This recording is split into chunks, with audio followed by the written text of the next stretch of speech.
Kama umeshafikia hatua ya kuwapigia maaskari wala hakuna tatizo.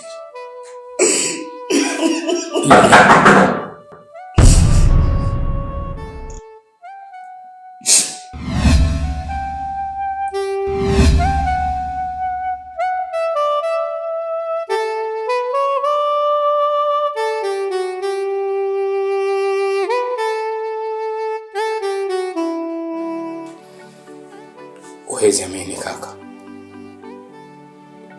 Hayo ndo alotendea mimi Adela. Mwanamke ambaye nilimpenda sana. Mwanamke anampa thamani kubwa katika maisha yangu. Lakini mwisho wa siku Adela aliamua kunilipa hayo. Mpaka nikawa najiuliza, kina maana kweli Adela alisahau hadithi zetu za mapenzi? Wakati yupo na mimi alikuwa akiongea maneno mengi sana mapenzi. Aliniambia, Milanzi, nakupenda sana. Hakuna siku ambayo itatokea mimi nitakuacha wewe. Kama siku itatokea hivyo, labda siku ambayo mimi nitakuwa nimeondoka katika ulimwengu. Maneno yake yalifanya mimi Adela nimpende sana, kwa sababu alikuwa ni mwanamke ambaye kila sekunde alikuwa akiniambia maneno ya mapenzi. Alikuwa akinipa tumaini la maisha. Kwa kuwa mimi ni binadamu. Na baada ile siku maaskari kugonga mlango, nimwambia Adela ondoke. Ile siku tuna tatizo. Kisha siku aliuliza maaskari, nani amemuua yule binti? Basi nikasema ni mimi. Kamatwa. Kani nimehukumiwa kifungo cha maisha. Siku za mwanzo Adela alikuwa anakuja. Aliona. Alionyesha upendo. Alikuwa akilia. Akiniombea Mungu kila siku. Naambia mume wangu, nakuombea Mungu msaidie. Na siku utatoka. Basi mimi alikuja kwenye miezi mitatu. Baada ya sikuwahi kumwona tena. Sikuwahi kumwona tena. Nilijaribu wakati niko jela na nikabarua kila siku kwa Adela. Sijai kujibiwa. Nilikuwa nikiomba usiku na mchana, Mungu nisaidie. Najua sina makosa. Naomba basi nitoke. Basi Mungu alijibu. Mtu hivyo. Nikasikia tu kama rais ametangaza msamaha kwa watu na mimi nikataja jina, basi nikasema asante. Na wiki moja toka nitoke jela. Nikasema sio sasa hivi. Nimekuja nifika hapo nyumbani. Adela. Niko na mama. Kana kwamba mimi kwenda kwangu jela yalikuwa mafurahi. Pole sana ndugu yangu Milanzi. Ninajua kwa hayo unayopitia sasa hivi yanakuumiza zaidi. Lakini haina jinsi. Lakini imeshatokea kwa mwanamke wangu. Maana hatuwezi kubadilisha tena chochote kwenye hicho chochote. Nachotakiwa wewe ukubali tu.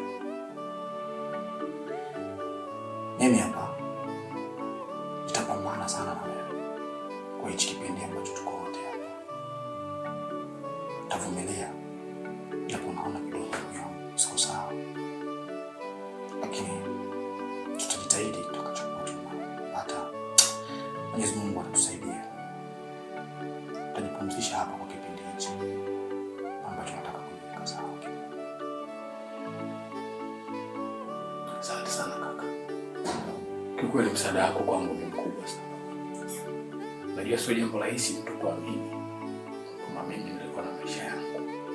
Leo nimetoka kutoka juu mpaka kuja chini. Tofauti na hapa kwako. Ni tofauti na hapa, kama mimi nitakosa, nitakuwa mtu mzuri, sina connection. Watu wote wanajua kama mimi. Wewe siamini. Ninge katika mtaa wangu niko juu, kwa watu wanakimbia na nitaji mwaji. Mungu ya. Pole sana, pole. Asante. Pole ndugu yangu. Hayo ndio dunia ilivyo. Niseme kwa sasa hivi toka kule ambapo upo, anza maisha mengine mapya. Japokuwa unakutana na kitu tofauti na kile ambacho umekizoea, anza ukurasa mpya. Mwenyezi Mungu atakubariki tu, kwa sababu yeye huwa anamuona kila mtu mwenye shida, raha, kila kitu yeye ndio huwa anakitengeneza, yeye ndio huwa anakipangia. Kwa hiyo kitu cha kwanza kumshukuru Mungu, umetoka salama huko, maana sio sehemu salama. Mimi niseme acha nikutengenezee chakula uweze kupata riziki kwa dunia.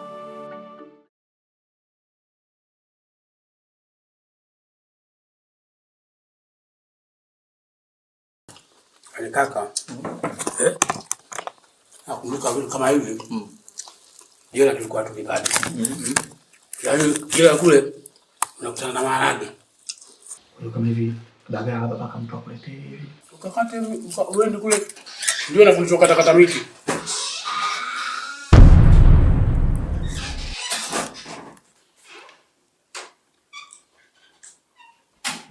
Karibu, umekuja wakati mzuri. Ndio tunapata riziki hapa. Naelekea na sasa hivi.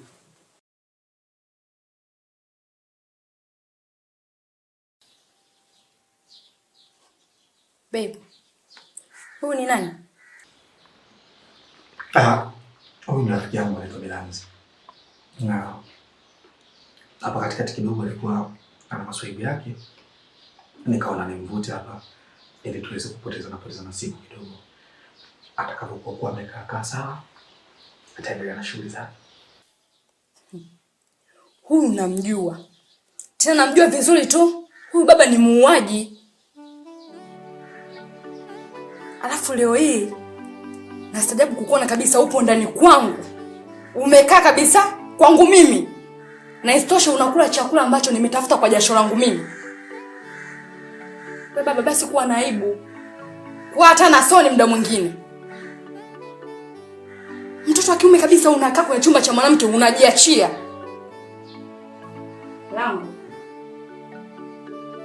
Nimekuweka hapa, nimekupangia chumba. Wewe ni kwa ajili ya mahitaji yangu mimi. Kwa ajili ya nini? Nimekuweka hapa kwa ajili ya mahitaji yangu mimi binafsi. Leo unakuja kuletea ukikaa bosi wako? Mimi naomba kwanza nisamehe sana. Lakini pia nilijua unaweza kufika. Tungeweza kuzungumza haya. Huyu sio muuaji. Ni mambo tu yametokea. Kuna namna akamtengenezea mkani kwamba yeye ni mbaya. Lakini huyu mtu safi tu. Basi angekuwa ni mtu safi, mtu mwema, asingeenda jela. Lakini kwa kuwa ni mshenzi na mpumbavu wa tabia, ndio mwisho siku huyo kaangukia jela. Afu leo ile yangu unakuja tena yeye ni serious unaniambia eti ni mtu mwema. Huyu ni mtu mwema? Wewe baba, naomba nisikilize. Tena nisikilize kwa makini. Kuanzia muda huu ninavyoongea hapa, naomba unyanyuke hivyo ulivyo. Changanya hizo kuangala zako. Haya. Mlango huu hapa. Toka nyumbani kwangu. Toka nyumbani kwangu. Belanzi. Acha kaka. Wala usijali ndugu yangu. Kila kitu katika dunia hii kina sababu. Mwenyezi Mungu aliyetuumba katika hii dunia, kila kitu anakifanya kwa sababu. Mimi naamini katika maisha yangu tutatoka hapa, lakini Mungu hatuacha kunipa hifadhi. Najua lengo lako lilikuwa zuri sana ndugu yangu, lakini kila binadamu huwa na nafsi yake. Nashukuru kwa wema wako kaka. Nashukuru kwa msaada wako. Mungu akipenda kaka yangu, tutaonana tena. Mimi nipo, nitaendelea kuwepo. Na mimi ni mlinzi wangu. Atakuwa Mungu kaka. Uwe na siku njema ndugu yangu. Pita nenda. Utaenda kunawia huko kwa mbele nenda. Haya. Nenda. Kuna hiyo mwanzo msho kuja hapa.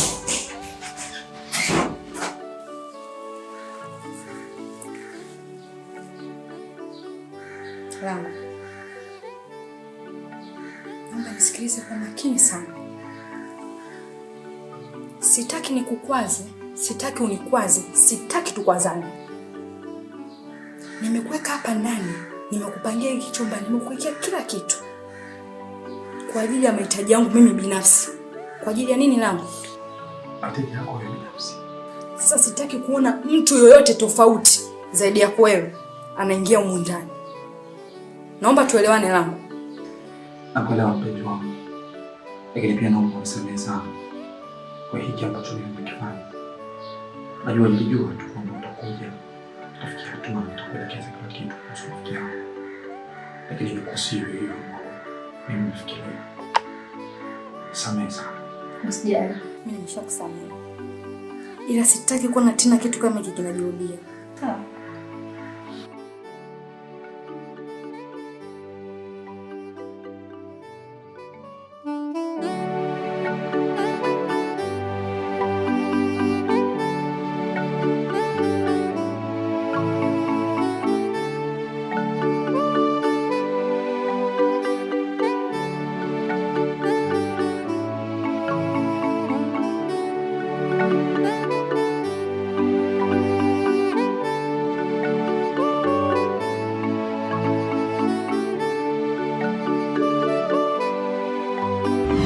Nilanze mume wangu.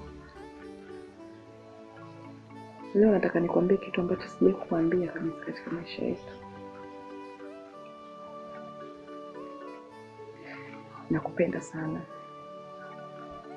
Na sitamani hata siku moja tuje tutengane. Na haitatokea. Kwa mapenzi unayonionyesha, unanijali, unanithamini. Hakika wewe ni dunia yangu. Mimi na wewe ni wakufa na kuzikana. Nakupenda sana. Kitakachoweza kututenganisha ni kifo tu. Nakupenda mume wangu.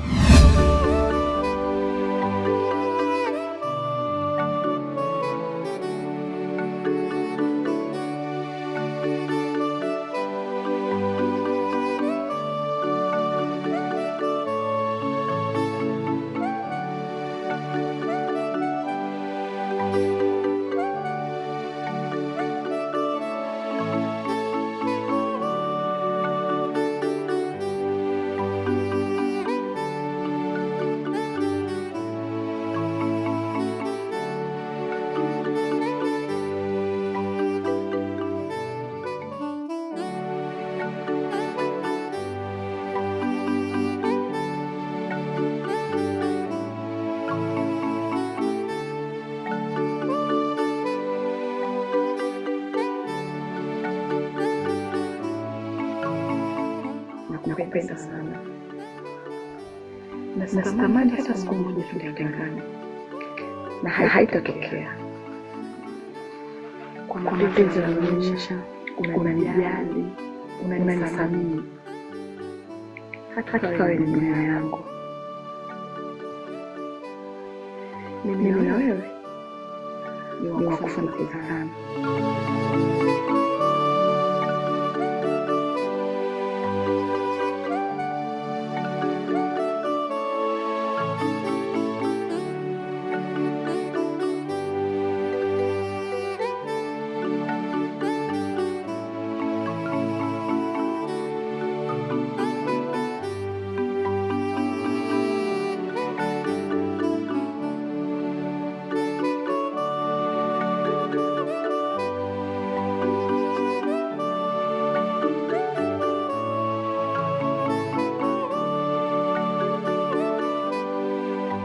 Tofauti na hapa pako. Tofauti na hapa kama mimi nitakosa, nitakuwa mtu mzuri, sina connection. Watu wote wanajua kama mimi. Wewe siamini. Naingia katika mtaa wangu niko juu, watu wanafikiria inahitaji maji. Mungu yani.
Mungu aliyeumba mbingu na ardhi, Mungu wa maskini, Mungu wa yatima. Wewe ndo Mungu wa kila mtu katika hii dunia. Tazama Mungu wangu, tazama aina ya maisha ambayo mimi nayapitia siku ya leo. Tazama mimi Milanzi, leo Milanzi nimekosa sehemu ya kujihifadhi, nimemkosa mwanamke wangu, nimekosa kila kitu katika maisha yangu.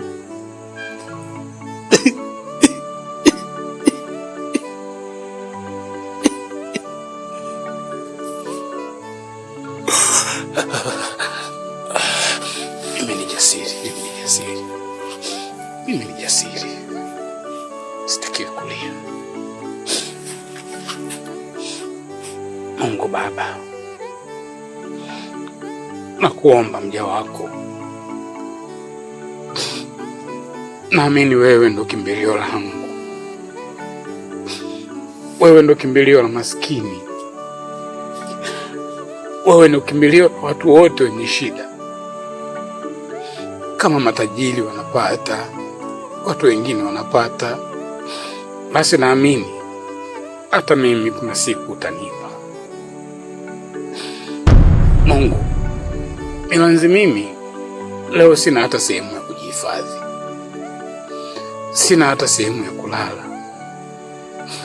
Nimehangaika kila kona, nimekosa hifadhi, nimekosa msaada, lakini naamini kwako Baba, kwa maana wewe ndo Mungu wa maskini, Mungu uliyeumba maskini na matajiri, uliyeumba viumbe vyote katika ulimwengu. Naamini utanilinda. Nalala hapa, sijui kuna nini, sijui ni kwa nani, sijui nani kaweka haya matofali, lakini naamini Mungu wangu, wewe ndo mlezi wangu. Naomba unilinde Baba, nilale salama, niamke salama.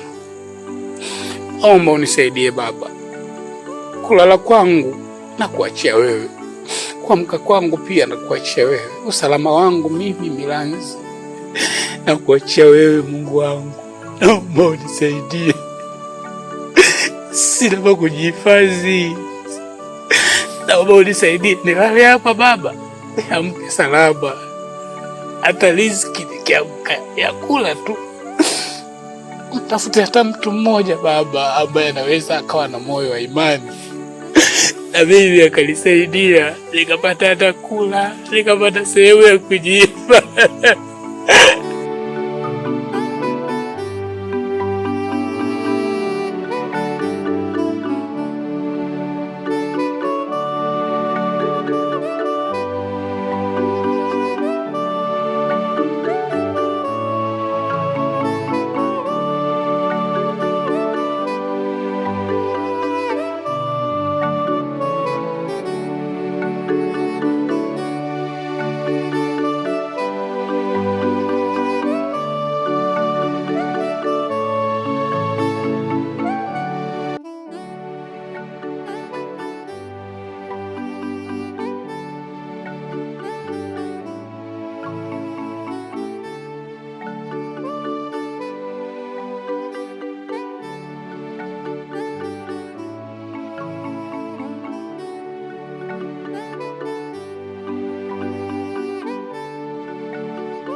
unashangaa?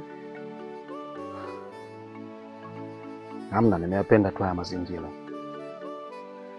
Hivi unajua unanishangaza. Umeanza kuchanganyikiwa au unakuwa chizi? Hapana. Ila naona binadamu wengi huwa wanaishi huko, wanyonge, wasiokuwa na hatia. Kwa hiyo nikiona hivi, hata mimi nimetamani kuja kuishi huko, kwa sababu naona ni sehemu huru kabisa. Hebu acha ujinga bwana. Usiletee jokes hapa. Wewe sehemu hii jalalani, watu watupa takataka. Dampo kabisa hili naliona. Alafu leo hii ndio unaniambia eti ndio sehemu yako yaani unataka ndio uje kuishi hapa. Ndio iwe sehemu yako ya maisha. Acha ujinga bwana. Hebu twende. Twende.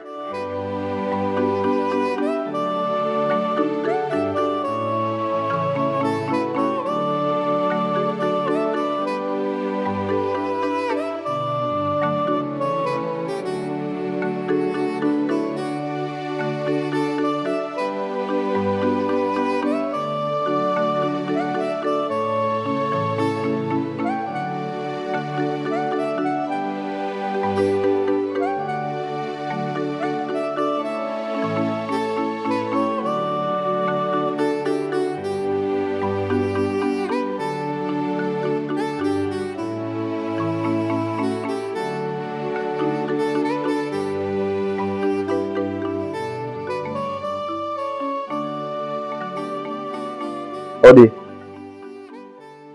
Wenyewe.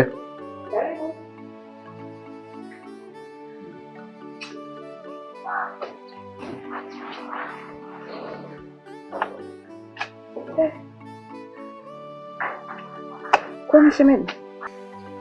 Bwana, sijui nini hapa. Si wazima tu. Najua utakuwa umeshangaa sana mzee wangu. Maana ni muda mrefu sana toka kipindi kile ndugu yangu Mlanzi alipokuwa amekamatwa. Lakini shemeji, mpaka nimefika hapa kuna matatizo makubwa sana ambayo kwa sasa hivi yanaweza kumpata Mlanzi.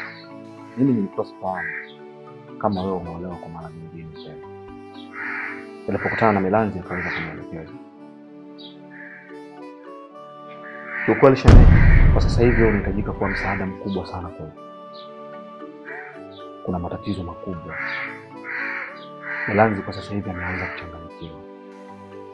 Anapoelekea sasa, hatutaweza kumpata tena.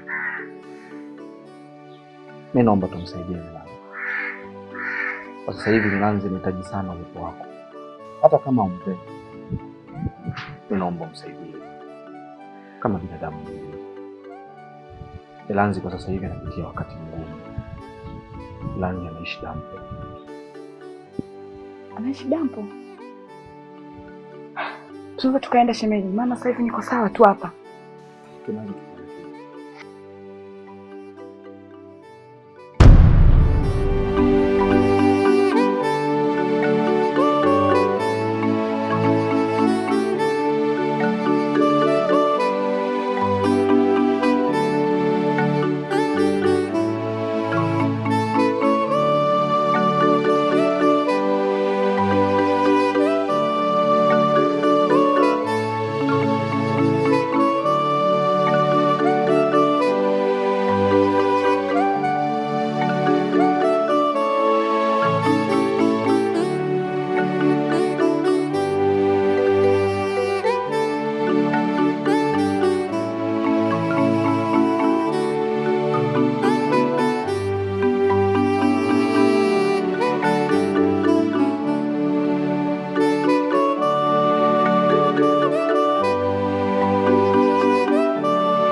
Shemeji yangu yule ndo Mlanzi. Mbali nilichokuwa nakwambia ndio hicho hapo. Mlanzi sasa hivi amekata kabisa tamaa. Na ameona huku ndo pa kuishi. Na haya ndo atakuwa maisha yake. Muone huruma Mlanzi. ni mtu ambaye hata kama amekosea basi naomba msamehe. Mimi leo niko hapa kwa sababu ya kumwombea msamaha. Nampenda sana Milanzi, ila nimeshaolewa. Hakuna namna, namwonea huruma sana. Hakustahili kuwa hapa. Acha nimfuate. Adela!